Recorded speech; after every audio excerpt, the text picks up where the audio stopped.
আসসালামু আলাইকুম রহমতুল্লাহি বরকাতুহ। আলহামদুলিল্লাহ, আশা করি আপনারা সকলেই ভালো আছেন। দিনী আলোচনায় আপনাদের সবাইকে স্বাগতম। আমাদের এই দিনী আলোচনার আজকের বিষয় থাকবে সাপ্তাহিক গুরুত্বপূর্ণ আলোচনা।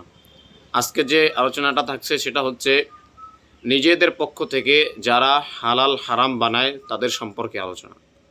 অর্থাৎ আল্লাহ পাক রব্বুল আলামিন যে হালাল বানিয়েছে হারাম বানিয়েছে সেটাকে না মেনে নিজেদের পক্ষ থেকে যারা হালাল হারাম বানায় তাদের সম্পর্কে আলোচনা। এ ব্যাপারে সূরা নাহলের 116 নম্বর আয়াতে রব্বুল আলামিন বলেন, ওয়ালা তাকুলু লিমা তাসিফু আলসিনাতুকুমুল কাযিবা। আল্লাহ পাক রব্বুল আলামিন বলেন, ওয়ালা তাকুলু লিমা তাসিফু আলসিনাতুকুমুল কাযিবা, তোমরা মিথ্যা বলো না যা তোমাদের জিহ্বা বর্ণনা করে।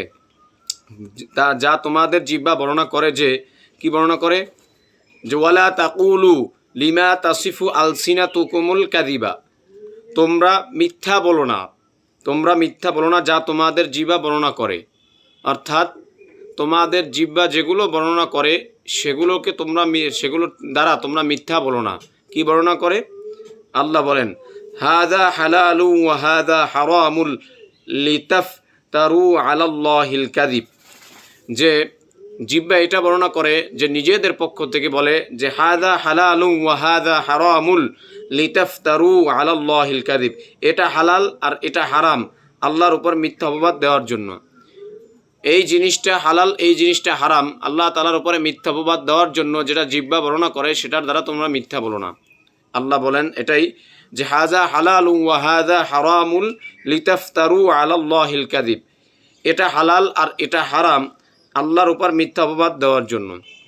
নিজেদের পক্ষ থেকে কেউ কেউ আছে যে নিজেদের পক্ষ থেকেই তারা হালাল হারামকে নির্ধারণ করে মিথ্যা বলে, অথচ এটা হালাল না, এটা হারাম না, এই জিনিসটাকে তারা হালাল মনে করে, হারাম মনে করে নিজেদের পক্ষ থেকে। আর এটা তারা মনে করে, এটা যে বলে তারা, এটা মিথ্যা কথা বলে, এটা আল্লাহ পাক রব্বুল আলামিনের উপরে মিথ্যা অপবাদ দেয়।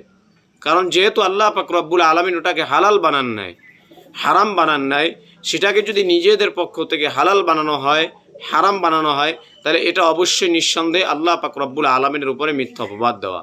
এরপরে আল্লাহ বলেন, ইন্নাল্লাযীনা ইফতারুনা আলাল্লাহিল কাযিবা লা ইউফলিহুন, নিশ্চয়ই যারা আল্লাহ পাক রব্বুল আলামিনের উপরে মিথ্যা অপবাদ দিবে তারা কোনোদিন সফলকাম হবে না, তারা সফলতা অর্জন করতে পারবে না। নিশ্চয়ই যারা আল্লাহ পাক রব্বুল আলামিনের উপরে মিথ্যা অপবাদ দিবে তারা কশ্চিনকালেও, তারা কোনো সময়ই সফলতা অর্জন করতে পারবে না। এই আয়াতের দ্বারা আল্লাহ পাক রব্বুল আলামিন আমাদেরকে বুঝাইলেন যে আমরা যারা নিজেদের পক্ষ থেকে হালাল হারামকে নির্ধারণ করি, যেটা হারাম সেটাকে আমরা হালাল মনে করি, আর যেটা হারাম সেটাকে আমরা হালাল মনে করি, এরকম যারা নিজেদের পক্ষ থেকে হালাল হারামকে বর্ণনা করি নিজেদের জিহ্বা দ্বারা, আল্লাহ পাক রব্বুল আলামিন বলেন যে তোমরা যে এই মিথ্যাটা বলতেছো, এই মিথ্যাটা তোমরা বলো না। কারণ এই মিথ্যাটা বলার দ্বারা তোমরা আমি আল্লাহর উপরে মিথ্যা অপবাদ দিতেছো। আল্লাহ পাক রব্বুল আলামিনের উপরে মিথ্যা অপবাদ দেওয়া হইতেছে। কারণ আল্লাহ পাক রব্বুল আলামিন তো এই হালালটাকে হারাম বানান নাই, বা এই হারামটাকে হালাল বানান নাই। অতএব আমরা নিজেদের পক্ষ থেকে যে এই হালালটাকে হালাল বানাইতেছি, এই হারামটাকে হারাম বানাইতেছি, এটা অবশ্যই তাই আল্লাহ পাক রব্বুল আলামিনের উপরে মিথ্যা অপবাদ দেওয়া। যে আল্লাহ পাক রব্বুল আলামিন তাহলে সে যেটা হারাম বানিয়েছেন সেটা আসলে হালাল ছিল, বা যেটা হালাল বানিয়েছেন সেটা আসলে হারাম ছিল, কিন্তু আল্লাহ ভুলক্রমে এটা বানিয়েছেন, নাউজুবিল্লাহ, এরকম বলে আল্লাহ পাক রব্বুল আলামিনের উপরে মিথ্যা অপবাদ দেওয়া। আর এই মিথ্যা অপবাদ যারা দিবে তাদের ব্যাপারে আল্লাহ পাক রব্বুল আলামিন বলেন যে নিশ্চয়ই তারা সফলতা অর্জন করতে পারবে না। তারা যে দুনিয়ায় এই হালালটাকে হারাম বানিয়ে, হারামটাকে হালাল বানিয়ে যে সফলতা অর্জন করতে চাইতেছে, এই সফলতা তারা অর্জন করতে পারবে না। তারা দুনিয়ায় তো সফলতা অর্জন করতে পারবেই না, বরঞ্চ তারা তাদের আখেরাতেও তাদের সফলতা অর্জন করার কোনো সুযোগ নাই। তারা আখেরাতেও নিষ্ফল হয়ে জাহান্নামে যাবে। কারণ এই হালালটাকে হারাম বানানো, হারামটাকে হালাল বানানো, নিজেদের পক্ষ থেকে হালাল হারাম নির্ধারণ করা, এটা নিঃসন্দেহে কুফরি, এটা আল্লাহ পাক রব্বুল আলামিনের উপরে অপবাদ দেওয়া। আর যারা আল্লাহ পাক রব্বুল আলামিনের উপরে অপবাদ দিবে তারা কি অবশ্যই জান্নাতে যাবে? কশ্চিনকালেও তারা জান্নাতে যাবে না। এজন্য আমাদের সমাজে দেখা যায় যে কিছু কিছু ক্ষেত্রে আমরা নিজেদের পক্ষ থেকে হারামটাকে হালাল বানিয়ে নিয়েছি। যেমন মাজারে সিজদা দেওয়া হারাম, মাজারে যাওয়া হারাম, সেটাকে আমরা হালাল বানিয়ে নিয়েছি। সেখানে কাঙ্ক্ষিত বস্তু চাওয়া হারাম, কিন্তু সেটাকে আমরা হালাল বানিয়ে নিয়েছি। আমাদের প্রয়োজনীয় জিনিস আমরা সেখানে গিয়েই আমাদের প্রয়োজনীয় বিষয়টা চাই, কামনা করি। এটা নিজেদের পক্ষ থেকে হালাল মনে করা। আবার এই সমস্ত জায়গায় মান্যত মানা, এই সমস্ত জায়গায় যাওয়া, এটাকে হারাম বানিয়ে দিয়েছেন আল্লাহ পাক রব্বুল আলামিন, কিন্তু সেটাকে আমরা নিজেদের পক্ষ থেকে হালাল করে নিয়েছি। আবার কিছু কিছু জিনিস আছে আল্লাহ পাক রব্বুল আলামিন নিজের পক্ষ থেকে হারাম করে দিয়েছেন, কিন্তু সেগুলোকে আমরা নিজেদের পক্ষ থেকে হালাল বানিয়ে নিয়েছি।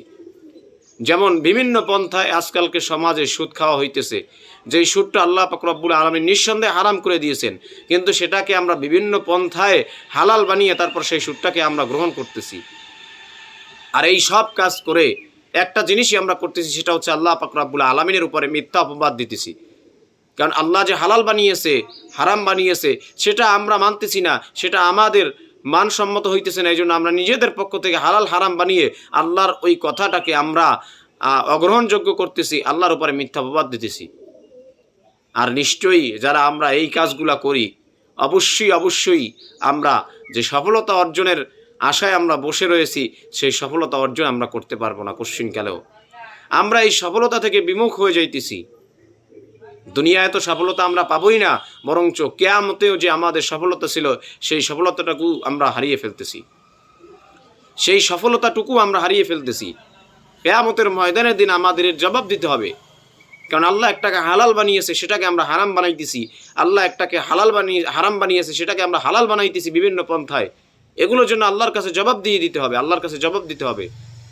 আর যদি আমরা এগুলোকে নিয়ে বাড়াবাড়ি করি, তাহলে অবশ্যই আমাদের ঠিকানা হবে জাহান্নাম, এতে কোনো সন্দেহ নেই।